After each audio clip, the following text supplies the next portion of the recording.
We have three presentations, all of them from Brazil. And we have two excellent discussants, Paulo Sar and Rafael Rothman.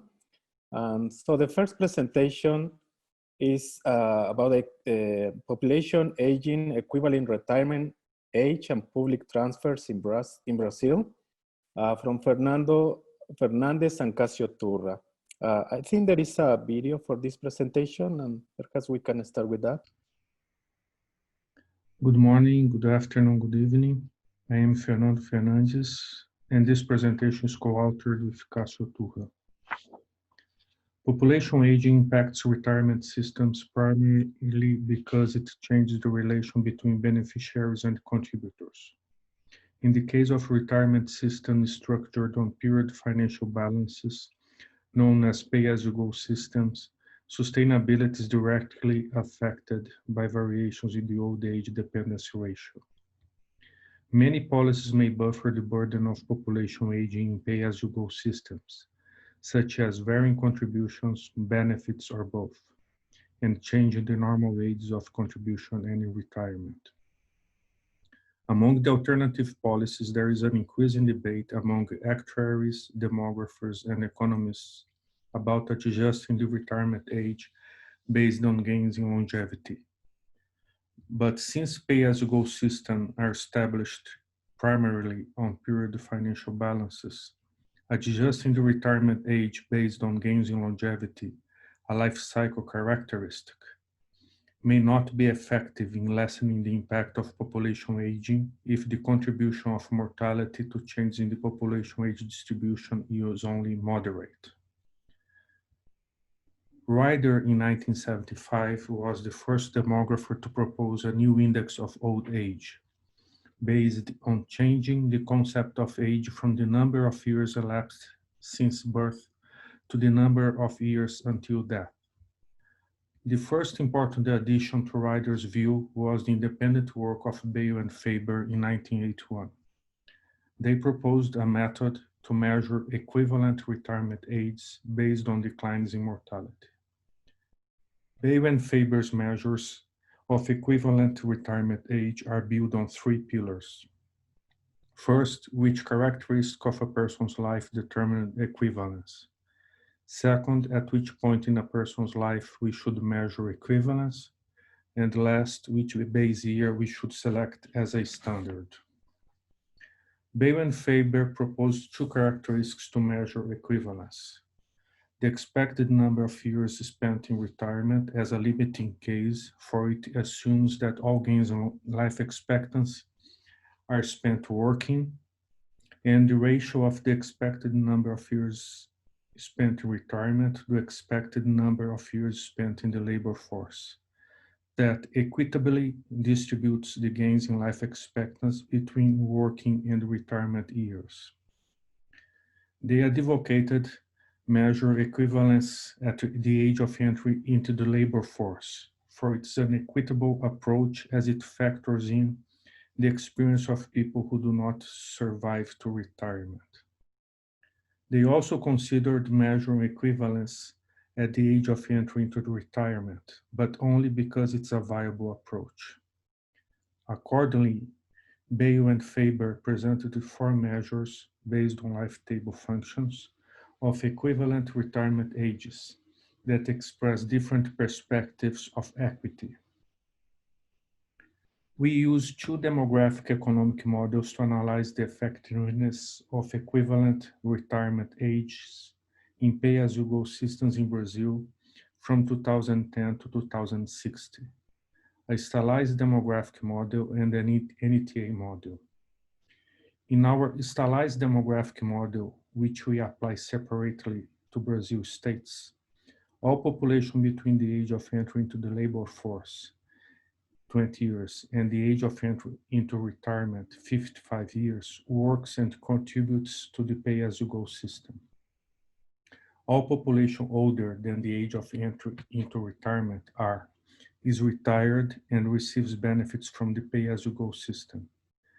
The age of entry into the labor force and the age of entry into retirement are initially fixed, and contribution rates, benefit rates, and weights are not age-specific and do not vary in response to either the labor market dynamics or productivity changes. Our NTA model, which we apply to Brazil only, incorporates age profiles of NTA public pensions inflows and outflows. We draw data for population from the 2018 IBGE population projections for Brazil and NTA data for Brazil in 2008 from the NTA Transfers Account Project. We follow Baywen Faber and other authors and use for equivalent retirement ages the ratio of expected years in retirement to expected years in work, measured at the age of entry into the labor force. We adopt 2010 as the base year, and we name old age dependency ratios calculated from equivalent retirement ages, equivalent old age dependency ratios. We may measure the level of population aging relative to the base year 2010 by calculating the ratio of the old age dependency ratio observed at year T to the old age dependency ratio observed in 2010. Likewise, we may assess the effectiveness of equivalent retirement ages relative to the base year 2010 by calculating the ratio of the equivalent old age dependency ratio observed at year T to the equivalent old age dependency ratio observed in 2010. Fundamentally, if tilde EOADR is equal to 1, then equivalent retirement ages sustain in year T the same equivalent old age dependency ratios that were observed in the base year 2010. That is, they effectively compensate changes in population's age distributions relative to 2010. These figures respectively present the density of tilde OADR and tilde EOADR of Brazil states by selected years with a reference vertical line at 1.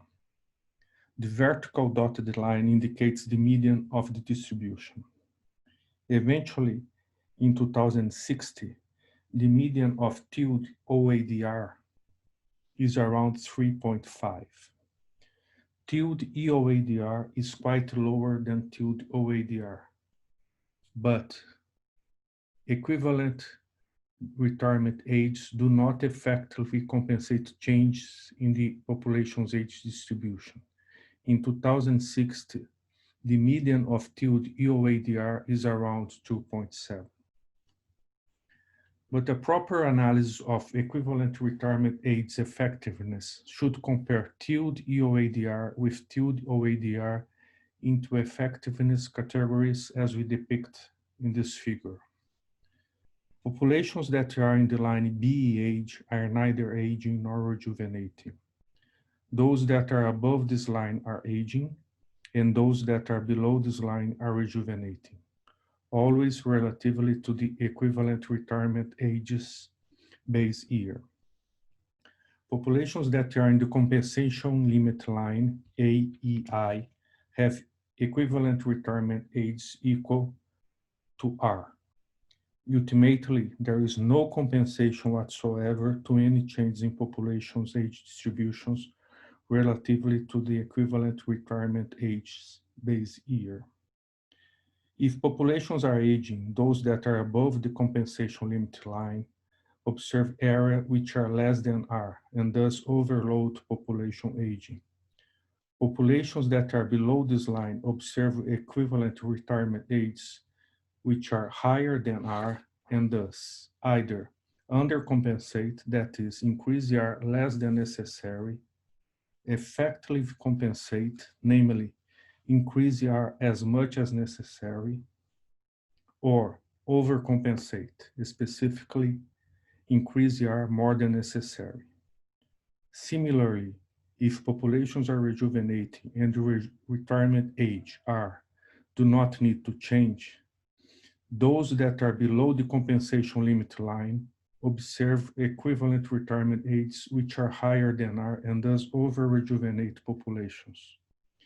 Populations that are above this line observe area which are lower than R and thus either under-neutralize, that is, decrease R less than necessary to increase EOADR, or effectively neutralize, specifically, decrease the retirement age as much as necessary to sustain the same equivalent old age dependency ratio.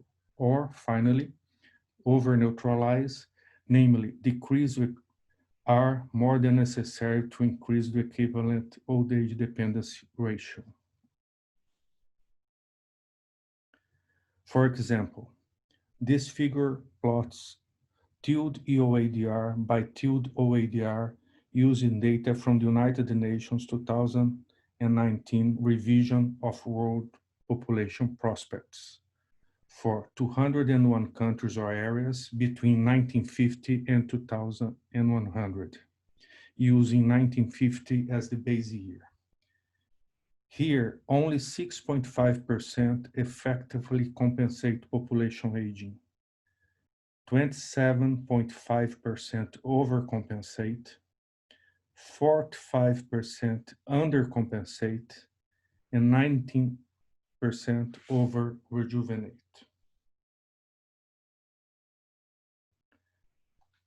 This other figure plots tilde EOADR by tilde OADR for Brazil 27 states between 2010 and 2060. Except for a few cases until 2020, 94% undercompensate population aging. This figure plots tilde EOADR by tilde OADR separately for each of Brazil 27 states. The higher the slope of the plotted points, the lower is the era effectiveness. The states with lower effectiveness are Rio Grande do Norte, Distrito Federal, Espírito Santo, and Amapá. As previously, this figure plots tilde OADR by tilde OADR for Brazil 27 states, but now incorporating the NTA model for Brazil. We observe that the age profile of public pensions in Brazil worsen the effectiveness of equivalent retirement ages, increasing the slope of the plotted points. In conclusion, 3 main points. First, equivalent retirement ages are intrinsically ineffective. Second, equivalent retirement ages may not effectively buffer the impact of population aging. And third, age profiles of public pensions may worsen the effectiveness of equivalent retirement ages. In the case of Brazil, the generosity of Social Security worsened the effectiveness of equivalent retirement ages. Thank you. Thank you, Fernando. Very interesting presentation. So the next presentation is on cost of transition of the Brazilian pension program from pay-as-you-go to a fully funded system, an analysis in different macroeconomic scenarios. It's by Sabrina Fortes and Bernardo Lanza-Queiroz. I imagine Sabrina is going to present. So I'm presenting the paper with the first, thanks for having me here. I'm presenting this paper with Sabrina. Sabrina was a former student at the university, and we work on the transition costs of the pension reform in Brazil, the most recent one in 2019. There was a lot of discussion of different alternatives to the pension reform. One of them was to transform it to a fully funded system. So our idea was to estimate the cost of this eventual change. So, and to discuss the possible implementation of a complete translation from pay-go to funded system. This came out by the government, but we never saw a really deep discussion on how much would cost and how it were made. So we did a actuarial estimation, calculating the present values of flows of benefits and contributions, and taking into account the survival rates. And we test with different interest rates to see the cost of the transition. And also we compare our estimates from 2019 to the estimates that Holtzman did back in 2001. It's a World Bank working paper. He did different estimates for a series of countries in Latin America, and we compare with those. So to perform our analysis, we used we got the age profile of beneficiaries of the Brazilian pension system in the most recent data we had, 2017. We got the age profile of workers making contribution to the system. So we separated by sex, male and females. And we had the amount of benefits paid by age groups for the different benefits. So in Brazil,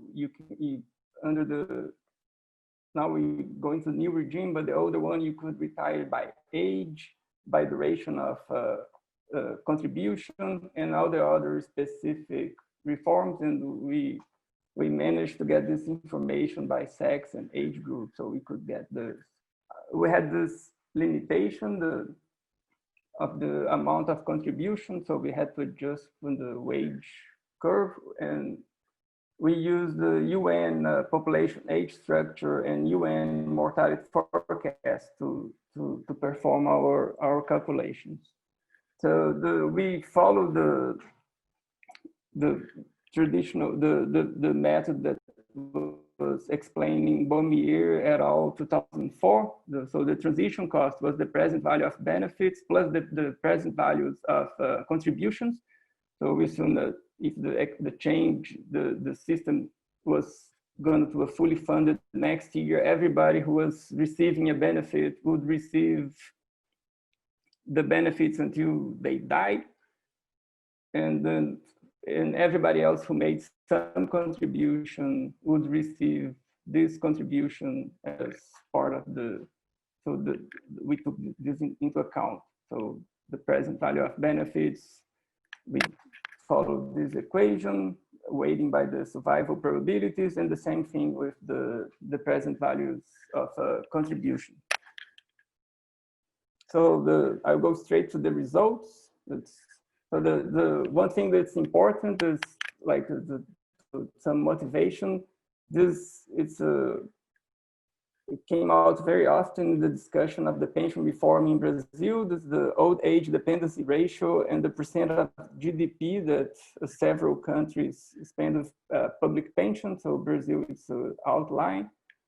So it's relatively young population with a very high expenditure on public social security or public pensions. And this older work just to estimate the evolution. So I'm showing the darker line is the relation between pension repair workers, so people receiving benefits in relation to people making contributions. So that's where we were in 2005, and we did some basic projections. Would get to 2050 with more 1.2 beneficiaries to each worker making contributions. And this would be the pension cost. It's estimated as the percentage of wage. So today it's around 31%. And in our projections, we would get to about 80% of wage to keep the system going. And as our transition costs, we try that under different interest rates. So assume zero interest rates would be 145% of GDP, or 2% more reasonable, 119% of the GDP. And then with very high interest rates would have a lower percentage, but would be somewhere here, about 120% of GDP would be our estimate of the transition costs of the pension system from a pay-go to a fully funded and just doing like this at a lump sum payment to everybody who did some contribution to the system and to people that did some who are receiving benefits or who are about to receive benefits. So that's the measure we came up with, those estimates.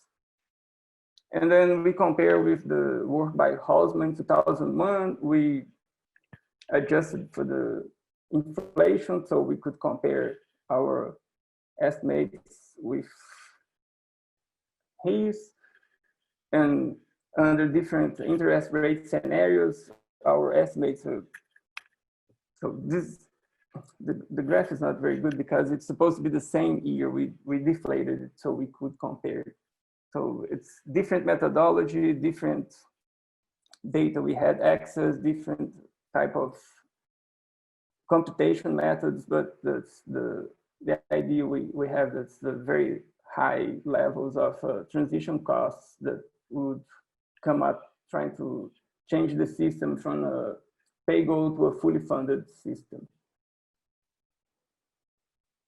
So in conclusion, that's the very high levels of implicit debts, that they have important economic impacts. And during the debate of pension reform in Brazil, this was not very fully discussed. The idea was always to give the idea that would be better for the economy and for the government of the population, but we would never see a very deep discussion on how much it would cost, and given the cost of the transition, how the transition would be made over a long period of time or a short period of time, which groups would pay for that. So this was not very clear.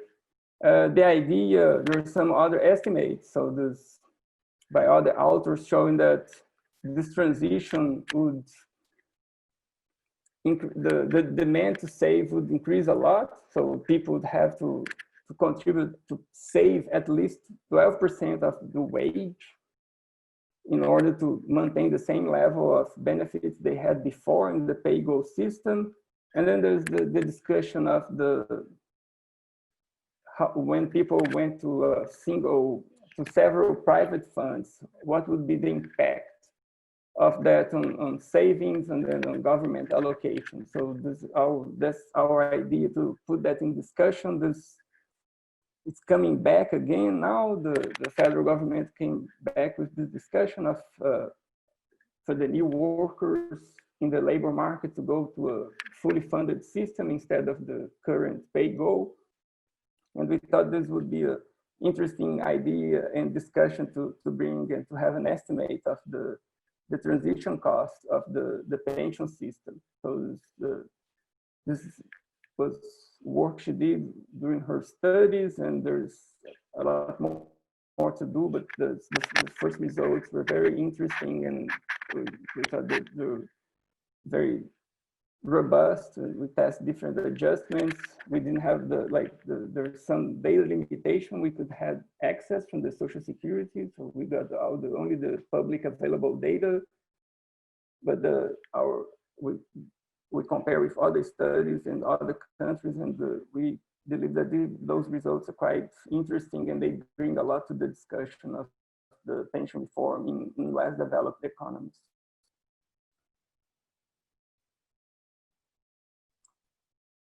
Great. Thank you so much, Bernardo. Great work. Now that their presentation, the title is Impact of Mortality Differentials by Education Level on Pension Wealth Associated with the Recent Pension Reform in Brazil. The authors are Aline Guerra, Rafael Robelo, and Bernardo Queiroz. Are you gonna present again, Bernardo? Yes. Okay, sorry. No, that's great. Yeah. That would be me again.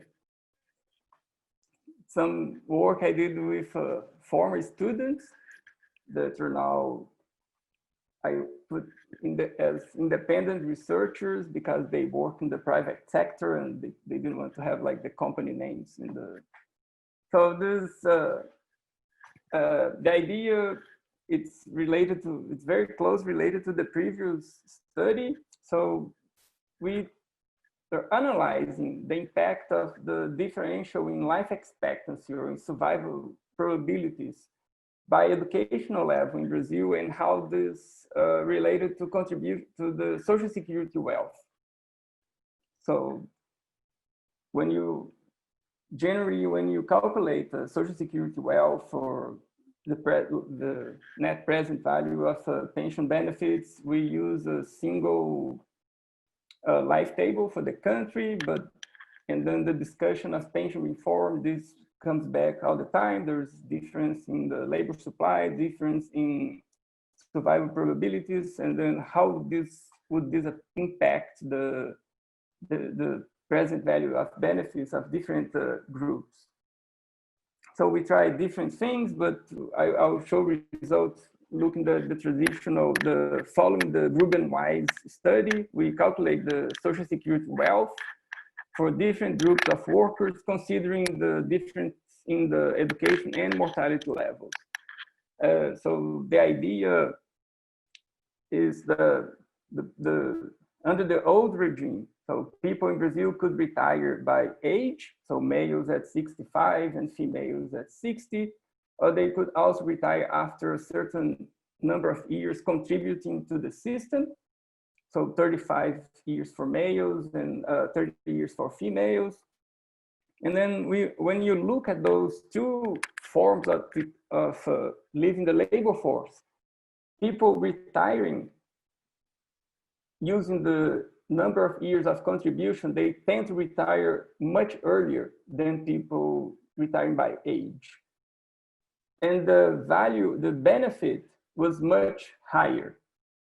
So in 2018, 2019 as well, the average benefit for those retiring by years of contribution was about 2.5 times greater than those retiring by age. And they retire on average about 9 years earlier. So they're receiving a larger benefit for much longer period of time. And in general, they had better occupations, they're more educated, they tend to live in regions that were more developed, and so on and so forth. So when the discussion of adding a minimum age for everybody came, one of the criticisms was that setting a 65 years old retirement age for males and 62 for females would be very unequal, because some people would they would reach those ages with really bad working conditions, and they would have a very short period of retirement and would benefit wealthier people. But the idea is that would be the opposite. So we would reduce the inequality, because now we would be making everybody retiring at the same age, instead of having wealthier people retiring at earlier age and receiving larger benefits. So the idea was to include, contribute a little bit to the discussion of inequality in recent pension reform. So as we all know, Brazil is it's marked by large mortality difference, so regional, social, and by education. Also, there's a lot of income inequality, labor market inequality, and this reflects to different ways people can receive pension benefits. So now, in the 2019 reform, we set this minimum retirement age for everybody. It's still different for males and females, but now we have it. There is a period of transition, but and then this years of contribution, it's gone. So my cohort, I'm civil servants, it's still different regime, but now people will have to reach the minimum age. And like I said before, most people retire under the years of contribution or in the upper level of income distribution. So there's recent studies about that. So Miguel, Sanchez, Romero, and colleagues, they showed for the US Social Security how it's when you look at longevity difference, it reduces regressivity, but then you'd need a specific life table for different groups. Ron and Miguel also did an analysis of the relation between education income and mortality and how it affects the public transfer across different socioeconomic groups. And the NRC, a large study in 2015, shows the same results in the same directions of how mortality difference can affect the lifetime public benefits. So how we did that, we used the Brazilian household survey data, one point in time, to calculate the Social Security wealth. We used the estimate from Silva, Freire, and Pereira from 2016. They used the Brazilian 2010 census that asked a question on deaths in the household in the past 12 months. So they were able to estimate mortality age profiles by age group. So we use that by educational group. So we use that. And we got some information from the pension system so we could build the complete life course of each of a median worker under different scenarios. So just to give an idea of what happens in Brazil, this is the proportion of people receiving pension benefits from 1970 to 2010. This top figure here is those with less than primary education. So it increases in the most recent period and it increases around 65. So the big jump is from 60 to 65. And here people receiving pension benefits, males, university degrees at least. So here is lower because the system was still growing, but then we see a big jump and they start receiving benefits at quite young age. So around here we have 60% receiving at age 60 and we reach 60% here, it's around 65. So this, and then the other way around, we look at the labor force participation by age and educational level, 60 and 70s, 2000, 2010. This is the least educated individuals in the country, primary, and then the more educated, so there's large difference. And then 2000, 2010, it's more equal. Then it might come as a surprise, but people can, they can start receiving benefits and still remain in the labor force without any penalty to the retirement benefit. So it doesn't affect the retirement benefit, or they can go into the formal sector and receive the benefit. So we follow Gruben Mais 1999. We calculate the pension, the Social Security wealth.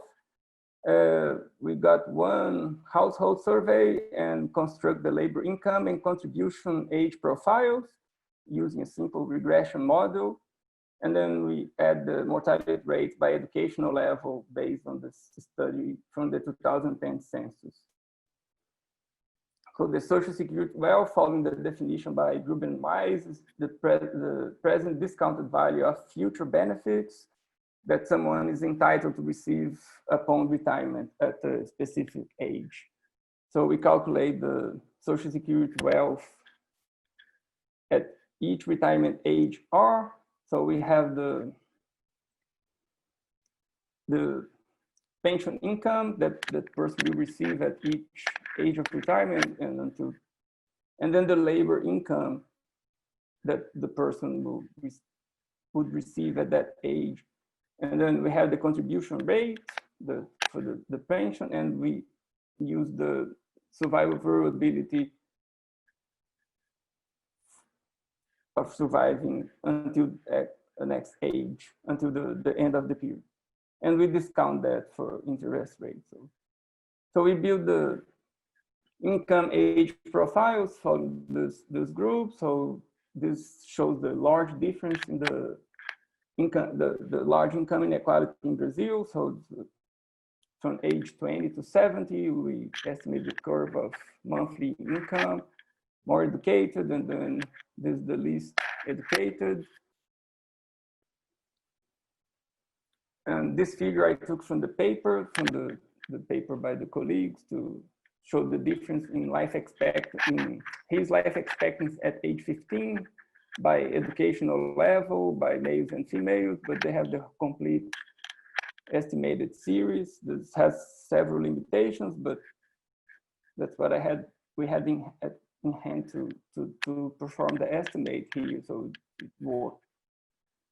And just to give an example how Brazil situates comparing to countries in the Gruber and Wise study. So this is not very good comparison because we have like data from around 2017 for Brazil, and the Gruber and Wise studies from 1999.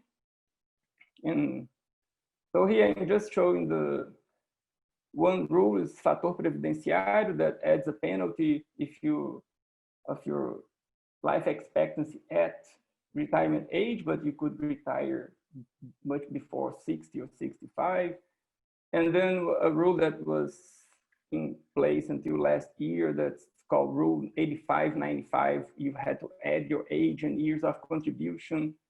And if you're male and you add to 95 points, then you didn't have to go to fator previdenciário. If you're below 95, you had to go to fator previdenciário. So just I got here some retirement age. I use 60, and then the replacement at those age. This is for the median worker. And the rule 85-95 has an accrual, negative accrual rate. So after age 60, at age 60, 1 year, additional year of work, you'd receive lower, your social security wealth would decrease. Under fator previdenciário, you would get more, your benefit would, your social security wealth would increase if you work for additional year. And then one measure that was used a lot, and it's the tax force to retire. So it's an idea of how much you would gain or lose for additional year of work on your social security wealth. So for instance, in the Netherlands, it's over 140, so you lose a lot for additional year of work. And in Brazil, under the rule 85-95, you would lose some, and then in fator previdenciário, you'd get, would be more interesting to work additional years to increase your benefit. And then the main result is very simple, it's just a simple table. So what we did was just to compare what would be the social security wealth at age 60, 65, and then we use 65 because of the new minimum retirement age of the more educated workers, comparing when the value using the average life table for the whole population, and what is the real social security wealth they receive using the life table of a more educated worker. So on average, they receive 1.15% over 1.15 times what they get compared to the average life table. For the less educated workers, since their mortality age profile is higher than the average population, so the actual social security wealth they have, it's lower than what we calculated using the average life table. So this is an idea of looking at and I should have added here because we have the comparison with the other reforms. So the less educated workers have lower social security wealth under their life table compared to the overall life table. But this is still better than when we compare to the other ones, because since they would, and when we compare different groups, since they retire later with lower life expectancy, then the difference between more educated workers and less educated workers used to be much greater than it's now, but it's still they are impacted by the mortality difference that we observe in the country. So there's large difference between the groups. In general, people pay less in contributions than they receive in benefits, but then the difference is accentuated with higher levels of education. Minimum age requirements for benefits, a good measure for in the short term, but in the long term, the difference come back because of the large difference in life expectancy across groups. So minimum age does not consider other differentials across population, and it does not follow the evolution of life expectancy. So it creates some incentives according to worker characteristics, especially mortality difference. So that's the idea we had. No, okay, thank you. Okay, thank you very much, Bernardo. Now we have like 15 minutes remaining. So we are going to start with the discussion. Perhaps Paulo? Well, I think that the three very interesting analyses that have been just presented reflect well the current and intense debate taking place in Brazil regarding the reform of the pension system. As could be noted in the presentations, pension reform is a hot topic now in Brazil. The first analysis by Fernando Centura focus on the increasing debate about adjusting the retirement age in pay-as-you-go systems based on gains in longevity, and concludes that the effectiveness of the equivalent retirement ages is affected by demographic changes, labor market, and social security structures, and the generosity of the system. The second analysis by Fortes and Queiroz investigates the public cost of an eventual change from the pay-as-you-go to the fully funded system, and sustain that the cost for a complete transition to the capitalized regime would be extremely high, even in an optimistic macroeconomic scenario, and its effectiveness would be questionable. Finally, the third analysis by Guerra, Rabelo, and Queiroz focus on the discussion of inequality in the recent pension reform. Specifically, it measures the differential impact of life expectancy associated with education in the relationship between contribution and benefits, and simulates the impacts of the recent public pension reform on the value of the social security wealth for different subgroups of the population. It concludes that as a minimum age does not consider differentials in population, it could work for the short term, but not for the longer term. Within the context of these presentations, I'd like to make very briefly some general comments on this topic. Taking into consideration that I'm not a specialist, I rather leave the most specific comments for Rafael. The sustainability of pension systems include at least three dimensions: adequate coverage, sufficiency of benefits, and financial sustainability. It is essential to finding a balance between these three dimensions without any of them putting the others at the risk. The big challenges in Brazil, as in Latin America in general, to achieve such sustainability as posed by the slow economic growth, the fast aging population, and the informality and gender gaps of the labor market. The orientation of the 2019 pension reform bill in Brazil, like the one that had been presented unsuccessfully in 2016, is to increase the requirements to assess retirement and reduce the benefits. This is not in order to control public spending in pensions in the fiscal accounts.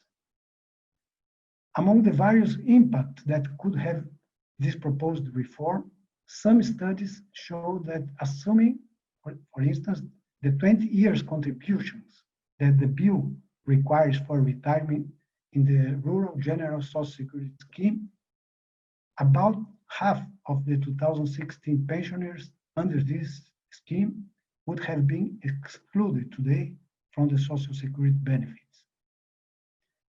As this is one of the most vulnerable beneficiary populations of the Brazilian pension system, it clearly illustrates how essential is to carry out studies and projections of the potential impacts of hardening the requirements to retire among the most vulnerable sectors of the social protection in Brazil. Therefore, to increase the probability of approval, a pension reform requires, in addition to fiscal projections, the study of the possible effects on social protection, particularly changes in coverage and sufficiency of pensions, in order to maintain and ensure equity, especially in the poorest and most vulnerable sectors of the population. The political economy of the pension reform suggests a more comprehensive analysis, not focused mainly on the fiscal effects of the pension system. Now, regarding an eventual change towards a fully funded system, there has been a lot of debate about it. And in general, the recipe explored in the 1990s, dominated by individual capitalization schemes, does not represent the current trend or the dominant recommendations of pension policy.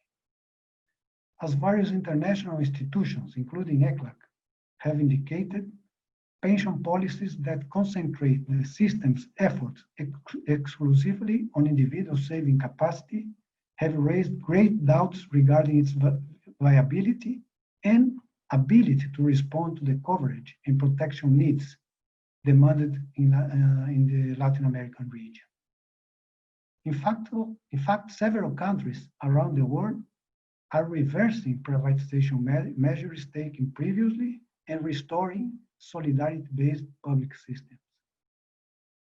At the time of the boom in the expansion of the individual capitalization scheme in the 1990s in our region, in Latin America, it was not possible to implement similar initiatives in Brazil, partly due to the potential fiscal effects of the pension transition and partly due to the uncertainty that it created with respect to the maintenance of the good social pension indicators that Brazilian Social Security had already achieved at the time.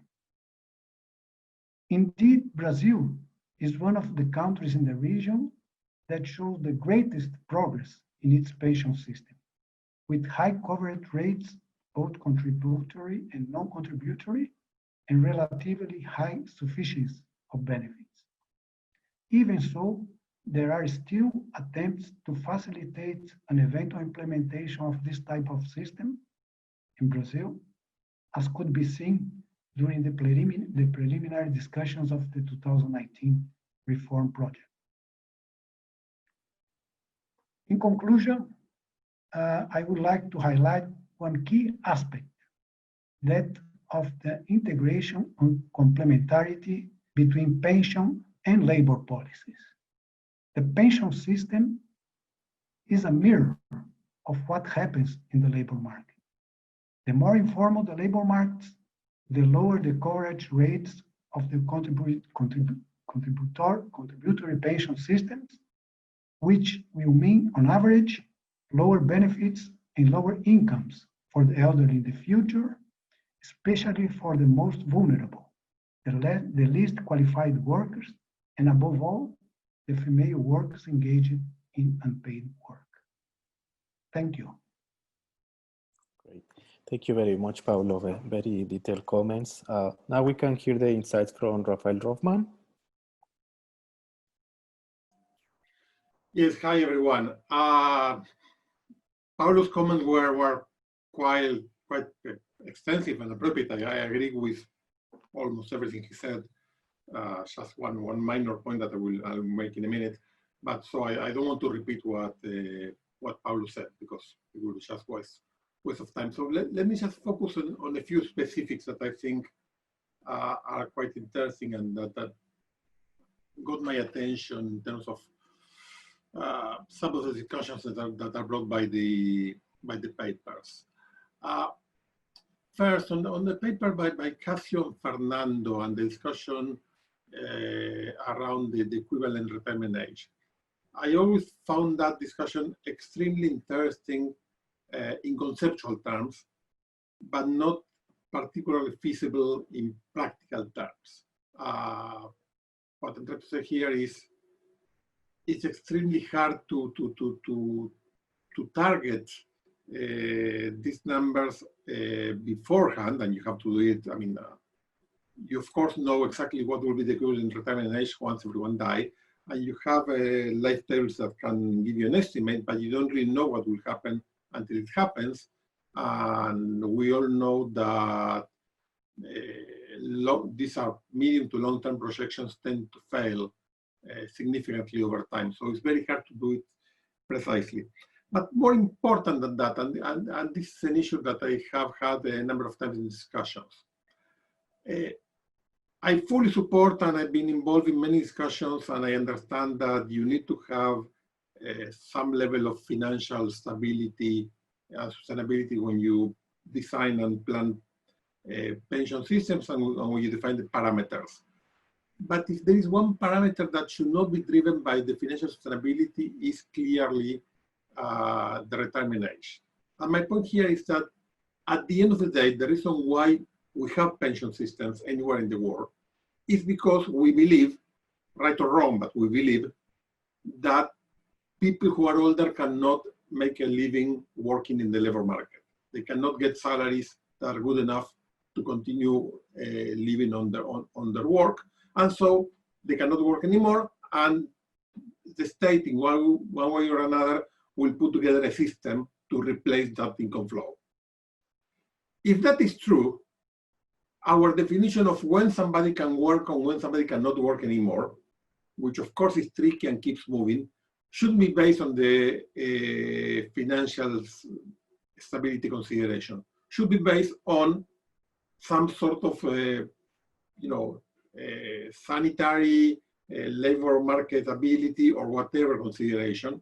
And then what we need to do is adjust other parameters of the system to make sure that the system is financially sustainable.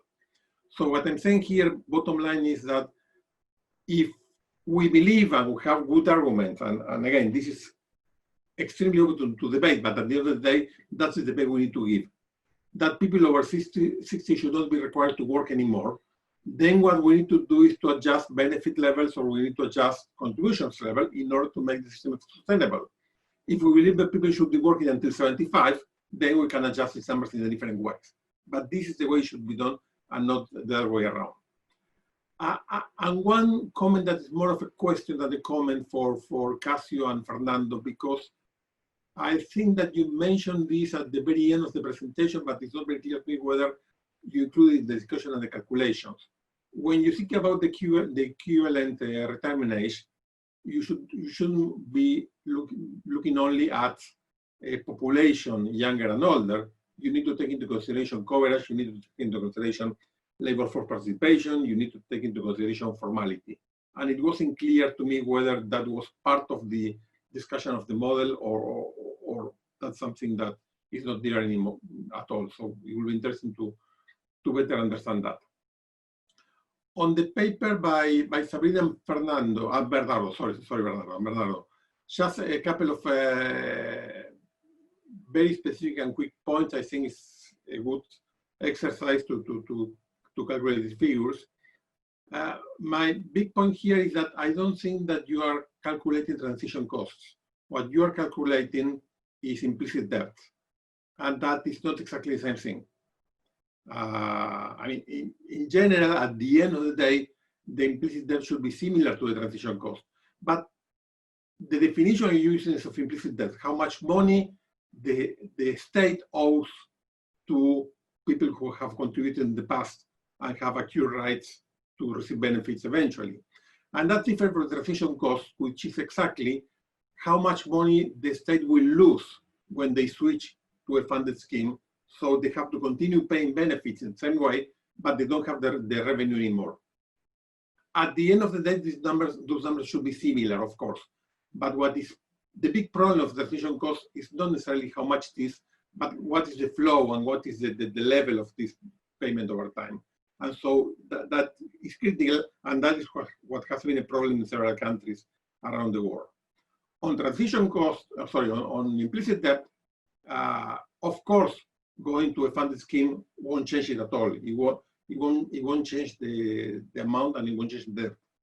And that's why what you need to do, if and when the implicit debt goes extremely high, as you were showing in the case of Brazil, is implement reforms that will reduce it. Those reforms have nothing to do with going funded or going pay as you go. Those reforms are basically adjusting the parameters of the system to reduce the debt. And that's exactly what Brazil did last year in response to this. We may like or not like how they did it and what they did, but the goal was clearly to reduce the debt.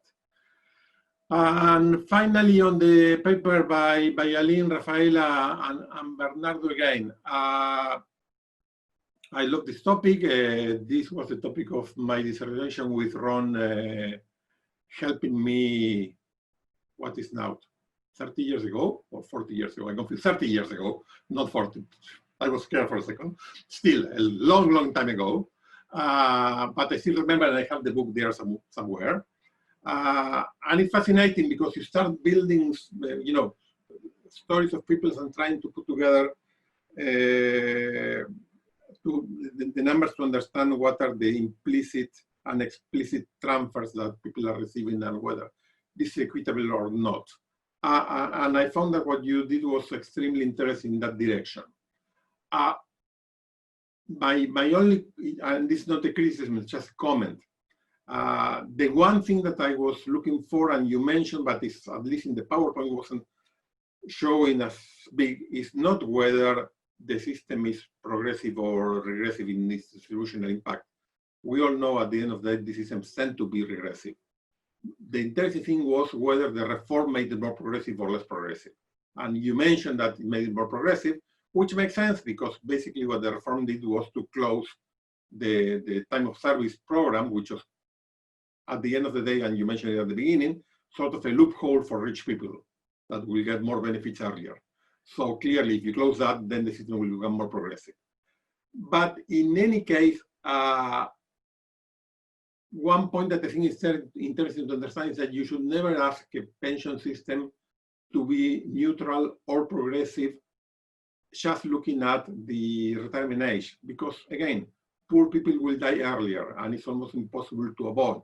You may have a country that moves very, very strong, very steadily towards equality and mortality differentials will be smaller, but even if they're very small, most likely the poorer will die earlier because that's what's usually linked to poverty. So if you want to make the system more equitable and make it even progressive, what you need to do is not tamper or work with the retirement age. What you need to work with is the benefit formula. You need to make it more generous to poor people, and that will compensate the difference in mortality.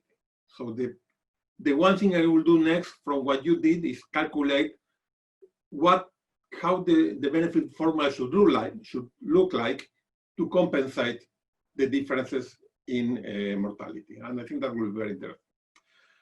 One final point, and this is a small disagreement I had with Paulo. It's not that, not that I want to disagree with Paulo, but it just got my attention. I think it's important to say. Paulo was saying at the end of his comments that the pension system is a mirror of the labor market.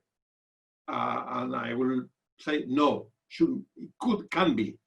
You can make a pension system that's a perfect mirror of the labor market, but it doesn't have to be. And part of the challenge of those who are working in designing or improving or reforming pension systems is to make sure that it's not the next mirror of the labor market, but it's a system that is based on the labor market, but improves whatever problems we find in the labor market. And that's the challenge. So it's not really a disagreement with Paulo, it's just an addition of what he was saying. I stop here, thank you very much. Thank you, Rafael, excellent comments. We practically have no time left. If we are allowed, I will suggest 1 minute response by presenter, or we. Okay, Ivan, may I go just quickly? Sure, yes. Okay, thank you, Paulo. Thank you, Rafael. Quick comments. The initial, first for Rafael, yes, I understand that projections are difficult, but you used to have that retirement factor system in Brazil that which was updated on a yearly or bi-yearly basis. So I would say that we could catch up on that. Our initial model, stylized model, does not incorporate any age-specific profiles for labor or pensions, etc. But we expect that the NTA pensions inflow and outflows profiles do incorporate some of the labor and pension profiles. And the question, for me, the main point is that the equivalent retirement age do not even compensate population aging. So, and we know that many countries in the world are going for that. And I would say that I understand your point about age, labor, and we expect that people stop working at some age, etc. And I think that links to your last comment also about pension and labor market, also Paulo's comment. And I would say that, of course, it's difficult to discuss that without incorporating ideas like, look at some notes here, implicit taxation of older workers, for example, or come back to also a paper from Kotelikov that where he discussed that when he was expected to raise a retirement age, he was looking for a perspective that people remain younger for longer time, not that you are keeping. And I not say that another paper that we cite on our presentation from Lee and Goldenstein when they discuss rescaling of the life cycle. I agree with you, it's not because you rescale retirement that you are automatically rescaling the labor market, but goes back again to the comment, your comment and Paulo's comment that you have to look at, and I agree completely, on the retirement policies and labor market policy. Anyway, for me, the main point is that equivalent retirement age, or what would be the policy that could compensate more efficiently for population age? That's it. Thank you, Ivan. Okay, thank you, Fernando. Bernardo, do you have any response very quickly?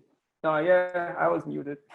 I just want to thank Paulo and Rafael for the comments and suggestions. And one comment that Rafael made about the benefit formula, Miguel just sent me a paper on that. So thank you for the suggestion, and thanks Miguel for the paper that follows up to the Rafael point.